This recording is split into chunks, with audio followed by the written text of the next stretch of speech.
प्रिय विद्यार्थियों, आज हम लोग चर्चा करेंगे यत् प्रत्यय। यत् प्रत्यय का प्रयोग आज देखेंगे। हम लिखते हैं अचो यत्। अचो यत् मतलब अच माने स्वर। स्वरांत धातुओं में यत् प्रत्यय लगता है। स्वरांत धातुओं में यत् प्रत्यय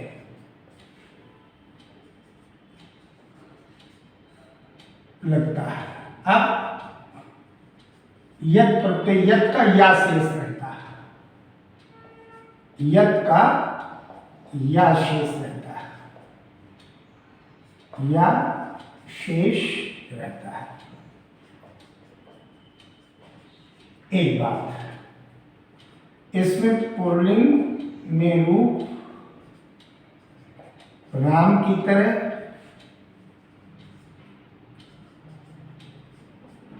स्त्रीलिंग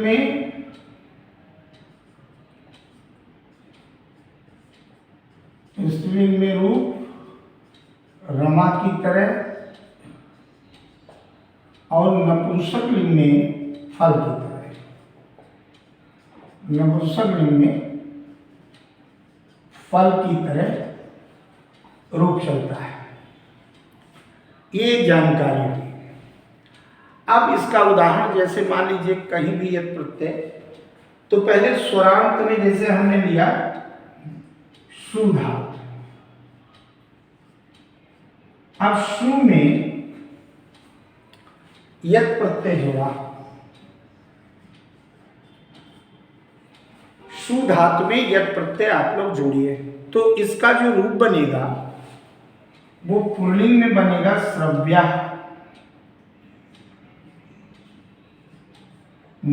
और स्त्रीलिंग में बनेगा, ये पुल्लिंग में, स्त्रीलिंग में बनेगा श्रव्या,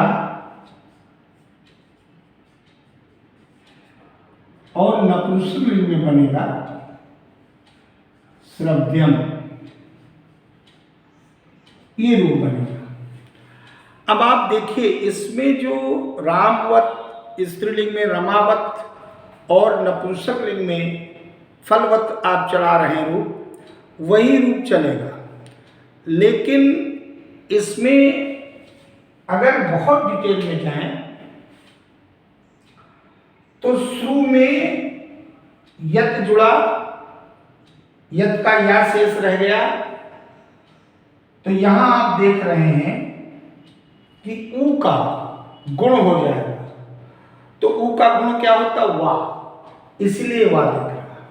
इसमें जो ऊ है, इसका ऊ का गुण हो गया है, इसका ऊ का गुण हुआ है और गुण बना वाह।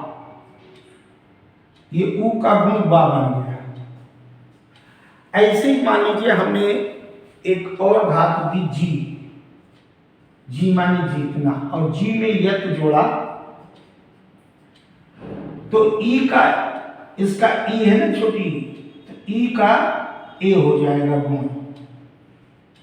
ई का ए गुण होगा, तो ये बन जाएगा जेया, और फिर जेया और जेयम। ये तीनों लिंगों में रामवत, रमावत और फलवत रूप चल गया। अब इसमें एक विशेष रूप ध्यान दो कि जैसे मान लो आप लोगों ने यहां स्वरांत छोटा हो, यहां छोटी, अगर आकारांत है, कोई भी आर्ध धातु प्रत्यय है, नियमानुसार गुण का ई का ए उ का वा होता है। लेकिन जो धातु आर्ध धातु प्रत्यय होने के बाद आकारांत जहां होगा, उसमें विशेष रूप से ध्यान दो। यति परे आत इत स्यात्, यानी कि ये विशेष में देख लो, तो विशेष में एक चीज हेडिंग डाल दो, विशेष।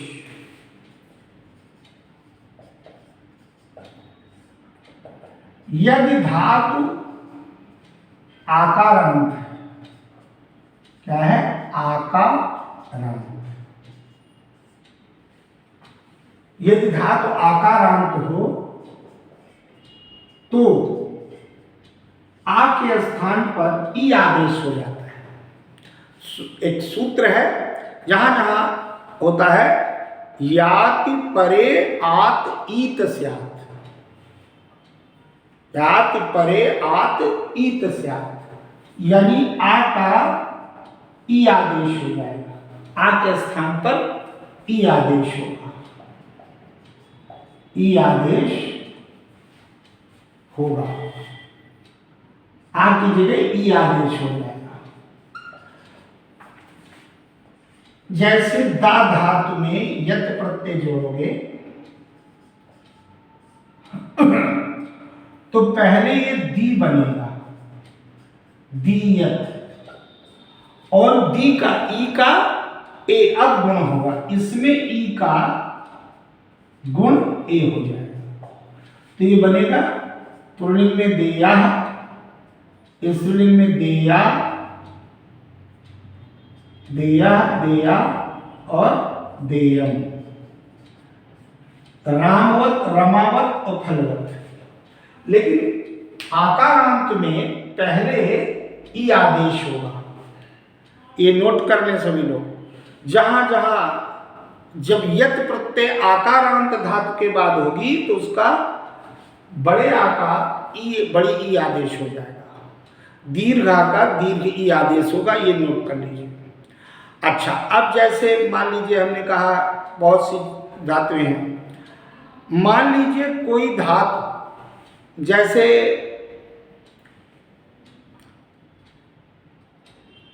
आती है कि पावर्ण है अंत में। अब पावर्ण है, अब पावर्ण का जैसे हमने कहा उसमें उपधा, उपधा में भी पाओ। अब मान लीजिए आपका शप धन्यता है, देखिए शप धातु है और इसमें यद प्रत्यय जोड़ना है, तो इसमें ये पावरणांत है, पकारांत है, तो इसकी उपधा आ है ना, ध्यान दीजिए उपधा इसमें आ है, पा वर्गांत वाली जो भी अत है उपधा से युक्त है। इसमें यद प्रत्यय जो लगेगा एक तरीके से ये ऋणत प्रत्यय का अपवाद है, ऋणत प्रत्यय का अपवाद। तो इसमें भी सीधा सीधा सप्या, शप्या और शप्यम। अब आप कहेंगे कि अभी हमने कहा था कि यत प्रत्यय का प्रयोग जो होता है वो धातु से, स्वर से अंत होने वाली धातु में होता है, यहां स्वर से अंत होने वाली धातु नहीं है। लेकिन एक सूत्र है पोरद उपधात, पोरद उपधात, यानी जो पकार पवर्गांत होगी, पवर्गांत में प, फ, बा, भा, ये विशेष में नोट कर लीजिए। विशेष में इसमें एक और चीज, स्वरांत धातुओं में तो यत प्रत्यय फिट बैठता ही है, लेकिन जो पावर्गांत है, पावर्ग जिसके पावर्गांत धातु में यत का प्रयोग होता है, यत का प्रयोग होगा। जैसे लभ, शप, लभ है तो लभ्या, लभ्या, लभ्यम, ये हो गया। और यहां पर अगर आप लभ में देखते हैं तो ये भी पावर्गांत है, लब्धन्यत, तो इसका रूप आपका बन जाएगा लभ्या, लभ्या स्त्रीलिंग में, और पुल्लिंग में वो नपुंसक लिंग में लभ्यंस। वैसे तो पा वर्गांत में इसका प्रयोग हो सकता है, अन्यथा स्वरांत धातुओं में तो इसका प्रयोग होगा ही होगा निश्चित। अब इसके बाद एक विशेष और देख लो, वो मैं इधर लिख रहा हूं। पहला नियम तो स्वरांत में होगा। अब दो धातुएं और इसमें जोड़ दो, सामर्थ्य रखने और सहने वाली, यानी शक और सह। जहां जहां एक विशेष में लिख रहे हैं, अचोयत हटा दो। यह प्रत्यय का प्रयोग एक और विशेष अर्थ में आप लोग नोट कर लें कि यद प्रत्यय का प्रयोग एक और विशेष अर्थ में, जैसे हमने लिखा तो शक और सह, इनमें यद प्रत्यय लग सकता है, यद प्रत्यय लग सकता है। अब यद प्रत्यय इनमें लगेगा जो शक और सह, सामर्थ्य प्रकट करने और सहने, क्योंकि एक सूत्र है शकी सहेश्च, शक सहेज सूत्र लग गया, इसमें सूत्र लगेगा तब ऐसा रूप वही बनेगा। शक में भी यद प्रत्यय जुड़ा तो रूप वही शक्या। ये अपवाद है सब, विशेष का मतलब ये अपवाद पर है। शक्या, शक्या और शक्यम, यहां पर ये अपवाद स्वरूप है, ऐसा भी होगा। और एक और अपवाद है कि जैसे इसी में देख लीजिए दूसरा अपवाद, ये विशेष भी दे दिया और एक विशेष और देखिए,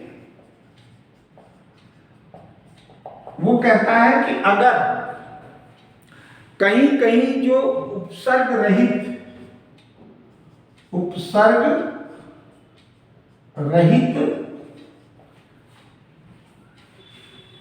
उन स्वरांत धातुएं नहीं, स्वर रहित धातु हैं, उपसर्ग बिना, जैसे गद,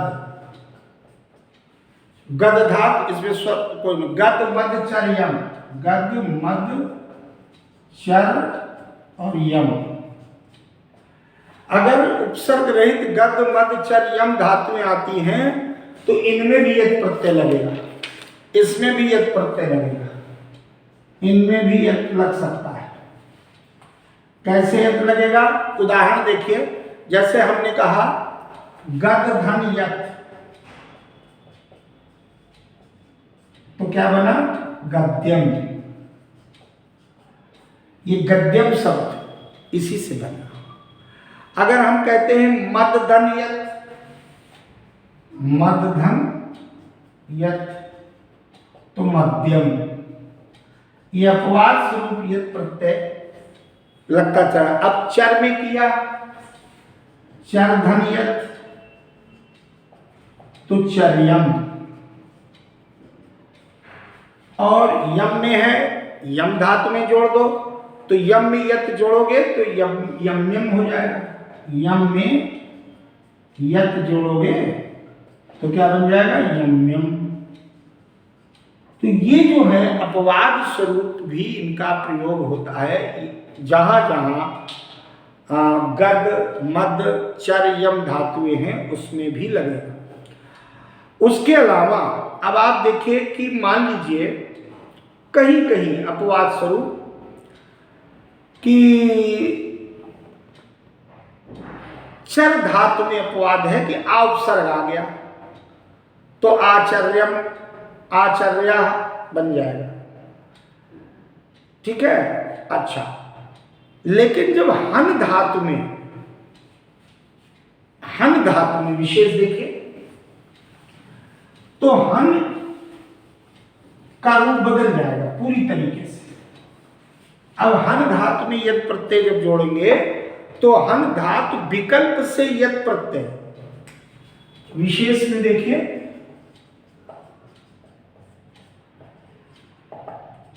हन धातु में विकल्प से जब यत प्रत्यय का प्रयोग होगा, यत प्रत्यय का प्रयोग, यत प्रत्यय का प्रयोग, विकल्प से यत प्रत्यय का प्रयोग होगा, तो ये नोट कर लें, उसकी जगह पे जहां जहां हन होगा वहां पर यह हन के स्थान पर वध आदेश हो जाएगा, होगा तो हन के स्थान पर वध आदेश हो जाएगा, वध आदेश होगा, ये ध्यान रखें, वध आदेश होगा जहां जहां आपका। अब जैसे मान लीजिए हन धन यत, हन धन यत, तो ये बनेगा वध्यम। नोट कर लें, हन की जगह पर क्या आदेश किया आपने, हन धन यत में बन गया वध्यम, बाकी रूप वही वध्यम, वध्या, वध्यम वही चलता रहेगा। तो जहां जहां पर इस प्रकार से ऐसा हो, फिर बहुत सी ऐसी धातुएं हैं जिनमें भी लगता है, जैसे मान लीजिए आपने कहा शस धातु, तो शस्यम बन जाएगा, ठीक है। चत धातु में तो चत्वम बन जाएगा। तो इस प्रकार से यत प्रत्यय के प्रयोग पे विशेष सावधानी आप लोग बरतें। अच्छा, मान लीजिए कि यत प्रत्यय आपने जहां जहां लगाया उसमें कुछ शब्द, कुछ धातुएं गिनी चुनी, जैसे हमने कहा, ये विशेष में देख लीजिए, अगला विशेष, अगर शश धातु या चत धातु है, शस है, चत है, यत है, यत्वी धातु और जन धातु, ये चार धातुएं आप देख रहे हैं, शश, यत, सस, चत, यत और जन। इनमें लगाते हो तो इसमें शस में जब यत लगेगा तो बनेगा शस्यम, चत में यत लगेगा तो बनेगा चत्यम।